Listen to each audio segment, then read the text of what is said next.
Hello, ഞാൻ advocate Pratheesh Mathew. നമ്മുടെ അടുത്ത വീഡിയോയിലേക്ക് സ്വാഗതം. നമ്മൾ കഴിഞ്ഞ വീഡിയോകളിൽ നമ്മൾ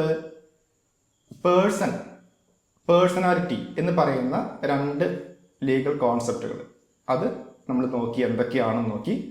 അതിനകത്ത് നമ്മൾ നാച്ചുറൽ പേഴ്സൻ്റെ കാര്യം പറഞ്ഞു, അതുപോലെ തന്നെ ആനിമൽസിൻ്റെ കാര്യം പറഞ്ഞു, പിന്നെ അതുപോലെ തന്നെ ഡെഡ് പേഴ്സൻ്റെ കാര്യം പറഞ്ഞു. ഇനി നമ്മൾ അടുത്ത ഏരിയയിലേക്ക് നീങ്ങുമ്പം നമ്മൾ ലീഗൽ പേഴ്സൺസ് ആ ഒരു സെഗ്മെന്റിനെ കുറിച്ചാണ് നമ്മൾ ഇനി അങ്ങോട്ട് സംസാരിക്കുന്നത്.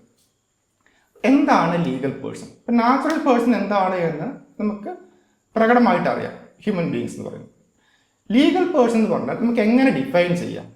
ലീഗൽ പേഴ്സൻ്റെ ഒരു ഡെഫിനേഷൻ നോക്കുവാണെങ്കിൽ any subject matter, legal person എന്ന് പറഞ്ഞാൽ any subject matter to which law attributes legal personality. Legal personality law attribute ചെയ്യുന്ന എന്ത് സബ്ജക്റ്റ് മാറ്ററിനെയും നമുക്ക് എന്ത് പറയാം? ഒരു ലീഗൽ പേഴ്സൺ എന്ന് പറയാം. കാരണം അത്തരമൊരു കോൺസെപ്റ്റ് ലോ ക്രിയേറ്റ് ചെയ്യുന്നതാണ്. ഒരു തരത്തിൽ പറഞ്ഞാൽ അതൊരു ലീഗൽ ഫിക്ഷൻ കൂടിയാണെന്ന് നമുക്ക് കാണാൻ വേണ്ടി പറ്റും.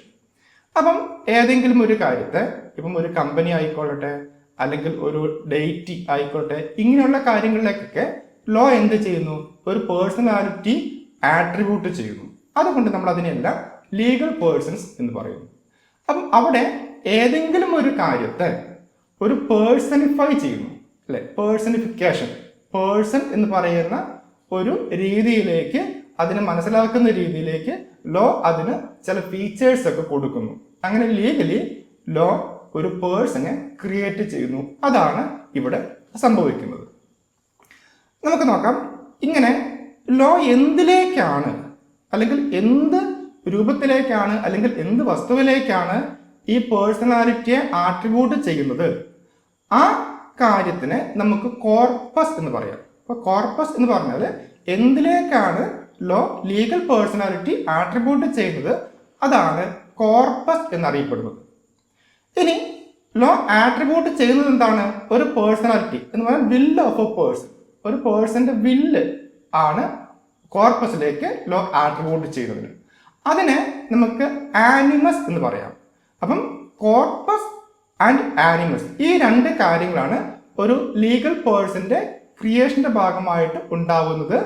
Law attributes legal personality into corpus. That legal personality attribute ചെയ്തത് will is attributed to corpus. അതിന് നമുക്ക് എന്താണ്? ആനിമസ് എന്ന് പറയാം. ഇങ്ങനെയാണ് ഒരു ലീഗൽ പേഴ്സൺ ക്രിയേറ്റ് ചെയ്യപ്പെടുന്നത്. അപ്പൊ ഞാൻ നേരത്തെ പറഞ്ഞു, ലീഗൽ പേഴ്സൺസ് പല തരത്തിലുണ്ട്. അതിൽ നമുക്ക് ഏറ്റവും പരിചയമായിട്ടുള്ളതും ഏറ്റവും ഇമ്പോർട്ടൻ്റ് ആയിട്ടുള്ളതും കോർപ്പറേഷൻസ് എന്ന് പറയുന്ന ഒരു കാറ്റഗറിയാണ്. കോർപ്പറേഷൻസ് ലീഗൽ ക്രിയേഷൻസ് ആണ്. അപ്പം കോർപ്പറേഷൻ എന്താണ് എന്ന് വെച്ചിട്ടുണ്ടെങ്കിൽ നമുക്ക് ഏറ്റവും സിമ്പിളായിട്ട് മനസ്സിലാക്കാൻ പറ്റുന്നത്, ഒരു കൂട്ടം ആൾക്കാർ ഒന്നിച്ച് ചേർന്നിട്ട് അവര് ഒരു ലീഗൽ പേഴ്സണ് ജന്മം കൊടുക്കുന്ന ഒരു ഏർപ്പാടായിട്ട് വേണമെങ്കിൽ കാണാം. ഉദാഹരണത്തിന് ഒരു കമ്പനി എങ്ങനെയാണ് ഫോം ചെയ്യുന്നത്? താല്പര്യമുള്ള കുറേ ആൾക്കാർ കൂടിച്ചേർന്നിട്ട് ഒരു പർപ്പസിന് വേണ്ടിയിട്ട് ഒരു കമ്പനി ഫോം ചെയ്യുന്നു. അപ്പോൾ കോർപ്പറേഷൻ എന്ന് പറഞ്ഞിട്ടുണ്ടെങ്കിൽ ആ രീതിയിൽ ആൾക്കാർ കൂടിച്ചേർന്ന് ഒരു സിംഗിൾ യൂണിറ്റ് ആയിട്ട് അതിലേക്ക്, അല്ലെങ്കിൽ അത്തരമൊരു സാഹചര്യത്തിൽ ലോ ഒരു കോർപ്പറേഷൻ ആയിട്ട് അതിനെ ഐഡന്റിഫൈ ചെയ്യുകയാണ് ചെയ്യുന്നത്. നമുക്ക് അതിനൊന്ന് വിശദമായിട്ട് നോക്കാം. ഇനി അതിനെ പറഞ്ഞിട്ടുണ്ടെങ്കിൽ ഈ ഗ്രൂപ്പ് ഓഫ് പേഴ്സണെ, നേരത്തെ പറഞ്ഞ ഒരു ഗ്രൂപ്പ് ഓഫ് പേഴ്സൺസ് ആണ് കോർപ്പറേഷനിൽ വരുന്നത്. ഈ ഗ്രൂപ്പ് ഓഫ് പേഴ്സണെ ലോ എന്ത് ചെയ്യും? ഒരു കോർപ്പറേഷൻ ആയിട്ട് അങ്ങോട്ട് പരിഗണിക്കും.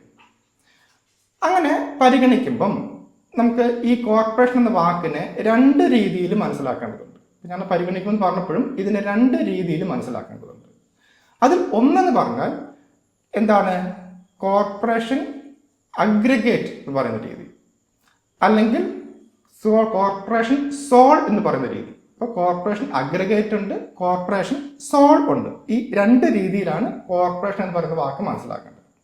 ഇപ്പം ഞാൻ നേരത്തെ പറഞ്ഞ പോലെ എന്താണ്? മിനിമം 2 പേര്, അല്ലെങ്കിൽ ലോ പറയുന്ന അത്രയും നമ്പർ ഓഫ് പേഴ്സൺസ് മെമ്പേഴ്സായി വന്നിട്ട് നമുക്കറിയാം ഒരു കമ്പനി ഫോം ചെയ്യും. ഒരു കമ്പനി ഫോം ചെയ്ത് കഴിഞ്ഞാൽ കുറച്ച് ആൾക്കാർ ചേർന്നിട്ട് ഒരു കമ്പനി ഫോം ചെയ്ത് കഴിഞ്ഞാൽ ആ കമ്പനിക്ക് ഈ ഫോം ചെയ്ത ആൾക്കാരിൽ നിന്നും വ്യത്യസ്തമായിട്ട് ഒരു ലീഗൽ എൻറ്റിറ്റി വരുന്നു. അതൊരു സെപ്പറേറ്റ് പേഴ്സൺ ആയിട്ട് വരുന്നു. ഇപ്പോൾ 5 ആൾക്കാർ ABCDE ഇങ്ങനെ 5 ആൾക്കാർ ചേർന്നിട്ട് ABC എന്ന് പറയുന്ന ഒരു കമ്പനി ഫോം ചെയ്ത് കഴിഞ്ഞാൽ ആ ഫോർമേഷന് ശേഷം അവിടെ എത്രയുണ്ടാവും? 6 ആൾക്കാരുണ്ടാവും, 6 പേഴ്സൺസ് ഉണ്ടാവും. 5 നാച്ചുറൽ പേഴ്സൺസ് അവരെല്ലാം കൂടെ ചേർന്നിട്ട് ABC എന്ന് പറയുന്ന ഒരു കമ്പനിക്ക് ഫോർമേഷൻ കൊടുത്തു കഴിഞ്ഞാൽ അവിടെ ABC എന്ന് പറയുന്നത് ഒരു സെപ്പറേറ്റ് ലീഗൽ പേഴ്സൺ ആയിട്ട് വരും. അപ്പം ആ രീതിയിലാണ് നമ്മൾ ഇതിനെ മനസ്സിലാക്കുന്നത്. പിന്നെ ഒരു കാര്യം, ഈ കോർപ്പറേഷൻ എന്ന് പറയുന്ന കോൺസെപ്റ്റ് അത് ലീഗൽ കോൺസെപ്റ്റ് ആണ്. നമുക്ക് അതിനെ ലീഗൽ ഐസിലൂടെ അല്ലെങ്കിൽ ഇൻ ദ ഐ ഓഫ് ലോയിലൂടെ നോക്കിയാൽ മാത്രമേ നമുക്കത് കാണാൻ വേണ്ടി കഴിയുകയുള്ളൂ. ഇനി ഈ പറയുന്ന കോൺസെപ്റ്റിനെ, ഈ പറയുന്ന കോർപ്പറേഷൻ പറയുന്ന കോൺസെപ്റ്റിനെ എങ്ങനെയാണ് നമ്മുടെ കമ്പനീസ് ആക്ടിൽ പറഞ്ഞിരിക്കുന്നത്? നമുക്കറിയാം, നമുക്ക് കമ്പനികളുമായി ബന്ധപ്പെട്ട് നമുക്കുള്ള നിയമം കമ്പനീസ് ആക്ട് 2013 ആണ്. അപ്പോൾ കമ്പനീസ് ആക്ടിനകത്താണ് ഒരു കമ്പനി എങ്ങനെ ഫോം ചെയ്യണം, ഏതൊക്കെ കമ്പനികൾ ഫോം ചെയ്യാം, അതിനുവേണ്ട പ്രൊസീജിയർ എന്തൊക്കെയാണ് എന്നുള്ളതെല്ലാം എലാബറേറ്റ് ആയിട്ട് പറഞ്ഞിരിക്കുന്നത് നമ്മുടെ കമ്പനീസ് ആക്ടിനകത്താണ്. അപ്പോൾ കമ്പനീസ് ആക്ടിന്റെ സെക്ഷൻസ് നമ്മൾ നോക്കുകയാണെങ്കിൽ ഫസ്റ്റ് നമുക്ക് ഒരു ഡെഫിനിഷൻ ഉണ്ട്. അതിനകത്ത് സെക്ഷൻ 220 സെക്ഷൻ 2(20) എന്ന് പറയുന്ന ഡെഫിനിഷൻ പറയുന്നത് കമ്പനി എന്ന് പറഞ്ഞാൽ എന്താണ്? Company means A company registered under A company law. Company law പ്രകാരം രജിസ്റ്റർ ചെയ്തിട്ടുള്ള ഒരു കമ്പനിയാണ് കമ്പനീസ് ആക്ട് പ്രകാരം വിഭാവനം ചെയ്യുന്നത്. അങ്ങനെ ഒരു കമ്പനീസ് ആക്ട് പ്രകാരം രജിസ്റ്റർ ചെയ്താൽ എന്താണ് കോൺസിക്വൻസ്? ആ കോൺസിക്വൻസ് അല്ലെങ്കിൽ അതിന്റെ ഇഫക്റ്റ് എന്താണ് എന്ന് അതിൽ തന്നെ സെക്ഷൻ 9 പറയുന്നു. സെക്ഷൻ 9 എന്താ പറയുന്നത്? സെക്ഷൻ 9 വായിച്ച് നോക്കിയാൽ നമുക്ക് മനസ്സിലാകും. ഒരു കമ്പനി ഫോം ചെയ്യുന്ന സബ്സ്ക്രൈബേഴ്സും അതിലെ മെമ്പേഴ്സും എല്ലാം കൂടെ ചേർന്നത് ഫോം ചെയ്ത് കഴിഞ്ഞാൽ then it becomes a body corporate. Form ചെയ്യപ്പെട്ട കമ്പനി സെക്ഷൻ 9 പ്രകാരം ഒരു ബോഡി കോർപ്പറേറ്റ് ആയിട്ട് മാറുന്നു. അപ്പോൾ ബോഡി കോർപ്പറേറ്റ് ആയിട്ട് മാറുക എന്ന് പറഞ്ഞാൽ ഒരു സെപ്പറേറ്റ് ഡിസ്റ്റിങ്ക്റ്റ് ലീഗൽ പേഴ്സൺ ആയിട്ട് മാറുന്നു. അങ്ങനെ ഒരു ലീഗൽ പേഴ്സൺ ആയി മാറിക്കഴിഞ്ഞാൽ ആ ലീഗൽ പേഴ്സണ് മറ്റ് സാധാരണ ഇൻഡിവിജ്വൽസിനെ പോലെ കോൺട്രാക്റ്റിൽ എൻറ്റർ ചെയ്യാം, പ്രോപ്പർട്ടി അവർക്ക് വാങ്ങുകയോ വിൽക്കുകയോ കൈവശം വെക്കുകയോ ഒക്കെ ചെയ്യാം. അപ്പോൾ ഇത്തരം ഫീച്ചേഴ്സ് എല്ലാം ഈ ബോഡി കോർപ്പറേറ്റിന് വന്നു ചേരുന്നു. ബോഡി കോർപ്പറേറ്റിന് സ്വന്തം നിലയിൽ കേസ് കൊടുക്കാം, ബോഡി കോർപ്പറേറ്റിന് എഗൻസ്റ്റ് ആയിട്ട് നമുക്ക് കേസ് കൊടുക്കാം. അപ്പോൾ right to sue, right to enter into contract, right to own property, ഇത്തരം റൈറ്റ്സ് എല്ലാം എങ്ങനെ ഈ പറയുന്ന ഫോർമേഷൻ ഓഫ് കോർപ്പറേഷൻ വഴിയായിട്ട് എന്ത് സംഭവിക്കുന്നു? ഈ പറഞ്ഞ കമ്പനിക്ക് വന്നു ചേരുന്നു. അതുകൊണ്ടാണ് സെക്ഷൻ 9 പ്രകാരം ഒരു ബോഡി കോർപ്പറേറ്റ് ആയിട്ട് രജിസ്റ്റേർഡ് കമ്പനികൾ മാറുന്നു എന്ന് പറയുന്നത്. നമുക്ക് നോക്കുകയാണെങ്കിൽ കമ്പനികൾ മാത്രമല്ല, മറിച്ച് മറ്റു സൊസൈറ്റികൾ, പല സൊസൈറ്റികൾ രജിസ്റ്റർ ചെയ്യപ്പെടുന്നുണ്ട്. ഈ സൊസൈറ്റികളും എന്താണ്? ബോഡി കോർപ്പറേറ്റ് ആയിട്ട് പരിഗണിക്കപ്പെടുന്നുണ്ട്. പിന്നെ അതുപോലെ തന്നെ ട്രേഡ് യൂണിയനുകൾ, ഇവയും എല്ലാം എന്താണ്? ഈ പറയുന്ന രീതിയിൽ ബോഡി കോർപ്പറേറ്റ് എന്ന രീതിയിൽ സെപ്പറേറ്റ് ആയിട്ട്, അത് പേഴ്സണാലിറ്റി ഉള്ള ലീഗൽ പേഴ്സൺ ആയിട്ട് ഇവയൊക്കെ പരിഗണിക്കപ്പെടുന്നുണ്ട്.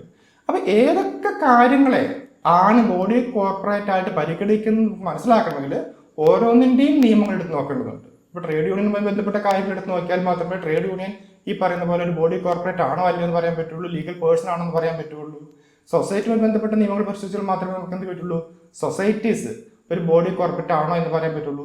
എനിവേ കമ്പനീസ് ആക്ട് പ്രകാരം രജിസ്റ്റർ ചെയ്യപ്പെടുന്ന കമ്പനികൾ സെക്ഷൻ 9 പ്രകാരം ബോഡി കോർപ്പറേറ്റ് ആണ് എന്ന് പറഞ്ഞിട്ടുണ്ട്. അപ്പം നമുക്ക് അറിയാവുന്നത്, നമുക്ക് പരിചയമായിട്ടുള്ള ഈ കോർപ്പറേഷൻ എന്ന് പറയുന്ന കാറ്റഗറി ലീഗൽ പേഴ്സണ് ഏറ്റവും ബെസ്റ്റ് എക്സാമ്പിൾ കമ്പനീസ് തന്നെയാണ്. അപ്പം ഇനി അങ്ങോട്ട് നമ്മൾ നോക്കുവാണെങ്കിൽ ഇങ്ങനെ കമ്പനി ഫോം ചെയ്ത് കഴിയുമ്പം അല്ലെങ്കിൽ ഇത്തരം കോർപ്പറേഷൻസിന്റെ മറ്റ് കാര്യങ്ങളുണ്ട്. അതായത് ഈ കോർപ്പറേഷൻസ് എങ്ങനെയാണ് റൺ ചെയ്യുന്നത്, ഇതിനകത്ത് ഇതിന്റെ കോർപ്പറേഷന്റെ ലയബിലിറ്റികൾ എന്തൊക്കെയാണ്, കോർപ്പറേഷന് ഈ പറയുന്നത് പോലെ വില്ലുണ്ടോ, ഇത്തരം കാര്യങ്ങളൊക്കെ ഉണ്ട്. അത്തരം കാര്യങ്ങൾ നമ്മൾ നെക്സ്റ്റ് വീഡിയോയിൽ കണ്ടിന്യൂ ചെയ്യും. ഇന്ന് നമ്മൾ കോർപ്പറേഷന്റെ പകുതി കാര്യങ്ങൾ ഈ വീഡിയോയിൽ പറഞ്ഞിട്ടുണ്ട്. അപ്പം എല്ലാവർക്കും നന്ദി.